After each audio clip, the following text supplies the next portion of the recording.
Let's go, briefing de ta séance du jour. Donc pour rappel, on est sur les tests fin de cycle, 3 RM deadlift, 3 RM front squat. Donc tu commences par une activation, 3 tours de ces 5 exercices-là.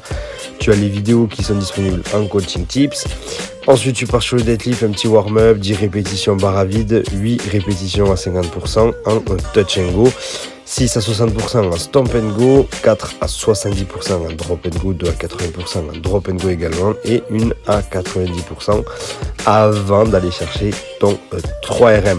Tu as tous les détails en coaching tips, donc le warm-up et les pourcentages sont en fonction de ton 1 RM estimé à partir du 5 RM en début de cycle. Pour rappel, au tout début du suivi, tu t'es testé sur 5 reps max.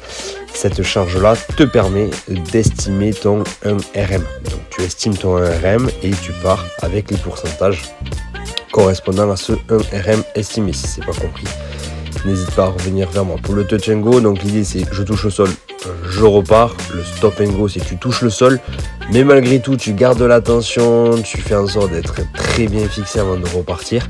Et le drop and go, c'est une fois que tu as une extension complète, c'est-à-dire que tu es complètement debout, tu lâches la barre et tu reviens te placer. Pour rappel, dès la montée en gamme, mentalise-toi, mets-toi-y dedans et ensuite max effort, on envoie tout ce qu'on a, ne t'inquiète pas, c'est pas ça qui va polluer les watts qualif. Pour le front squat, on aura un petit warm-up, 2 rounds, banded, abduction, one leg et du front squat en empty bar, c'est-à-dire barre à vide avec un focus sur le front rack. Donc tu as la vidéo du banded abduction en coaching tips. 6 répétitions de chaque côté avec un élastique à résistance faible. Et pour les 10 front squat, donc c'est barre à vide et tu te focalises sur le fait d'avoir les coudes le plus haut possible. Et au moment où tu remontes, tu essaies de garder les hanches le plus bas possible avec une poitrine fière. Montée en gamme, tu fais 6 répétitions à 50%, 4 à 60, 2 à 70, 2 à 80. Et comme je t'ai dit, en quantité, le pourcentage c'est en fonction du 3 heavy rep qu'on avait fait en début de cycle.